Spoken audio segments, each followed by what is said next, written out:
freaking do the thing that makes you uncomfortable. Like if it makes you want to throw up, it's probably a good thing for you to try. Hey, Rachel and Ngom here. Welcome to my kitchen slash couch slash living room. I didn't feel like working in my office, so I don't have to. So welcome to the couch. I want to talk about my experience filming an elevator pitch, kind of what that looked like and the struggles, the mindset issues that I went through when I was filming it. So I got kind of this last minute opportunity. I found out like a week and a half before that I got accepted randomly to be a contestant. And this isn't something that like I applied and I was waiting to hear back to see because I really need investors in my company. It was nothing like that.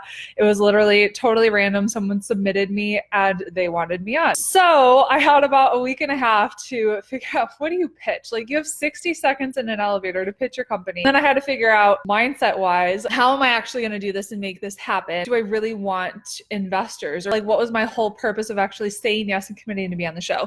I said yes. When I first found out, I'll tell you, my heart like dropped and I was like, oh dear God, what do I have to do? Okay, I have to go to Hollywood, get my booty on a plane, go to LA, film in a studio, all these things that, to be totally honest and transparent, I'm not comfortable doing. This is so far out of my comfort zone. I do not love being in front of people. I've grown to accept it and know that if I want to grow and I want to serve people at the highest level, that's going to be what it takes. But when I was growing up, I was shy. Like I was one of the kids in class that would not raise their hand. I did not enjoy public speaking. I would literally have a piece of paper and read off the paper if I had to give a speech in high school. I think even in college too. So being asked to actually create a pitch and be kind of in the spotlight in Hollywood like that, for me, was way out of my comfort zone. And so what are the things that kind of went through my head as I had to prepare and everything? It was one, the only reason I was going to do it was to help get exposure for our company. I don't need investors. We have plenty of money for our company. We've completely bootstrapped this. And so as I was crafting my pitch, it was one of those things of, I don't want to make this sound too attractive to investors because I honestly don't want them to take a part of my company. That was one of the biggest things going through my head. Second was, how can I share our message in the best way possible? How can I really show what our students have been able to do? How can I highlight them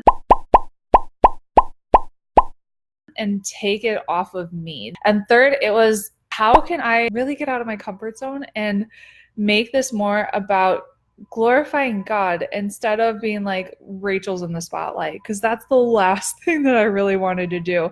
And it was so funny when I got back, I had a few people this week be like, oh my gosh, you're famous, or they ran up to me and I was like, no.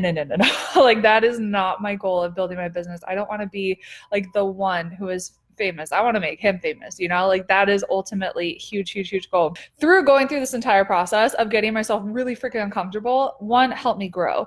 And so I want you to think, what are you uncomfortable to do in your business right now? And so the more you do those things that are uncomfortable, the more you put yourself into those situations that make you uncomfortable, the more you're going to grow. Is the thing that's making you uncomfortable going live on Facebook? Freaking go live on Facebook. Like do the thing that scares you a little bit. If your thing that makes you uncomfortable is giving speeches, like public speaking, then put yourself in those positions where you're actually going to do public speaking. I remember I went through Chalene Johnson's 30-day push. This was years ago, like 2011, 2012, like back in the day. And it was a 30-day goal setting and productivity free challenge that she did. And I remember going through this and thinking, what are my goals? What do I want to do? One of the things that I knew I needed to work on that I really didn't want to, but I knew it would push me and help me get out of my comfort zone, was joining Toastmasters. If you're not familiar with Toastmasters, that is a public speaking kind of like program where you get to practice a lot with other people who want to learn how to become better public speakers. They are all over the place. And so I'm sure if you just search your area at Toastmasters, you'll find one. If that's the thing that makes you uncomfortable where you know you need to grow. The other thing that I did, because I hated being like the center of attention or standing up in front of people, I was like, I'm going to be a fitness instructor. So I have to stand in front of people and I have to actually lead them. So I signed up to be a turbo kick instructor. And going through that entire experience, I ended up loving it. And I became a yoga teacher, a spin instructor, and had so much fun. And if I would have just stayed in my shell And if I wouldn't have tried those things, gosh, like I wouldn't be here today. And that is for certain. I want you to think, what makes you uncomfortable? Do that thing. So for me, filming an elevator pitch in Hollywood made me so uncomfortable, but I'm really proud of myself, one, that I did it. And the second thing was, when I went into it, I really didn't care what the outcome was. I was like, I'm going to grow, I'm going to learn, and maybe I'm going to make some friends and some good connections.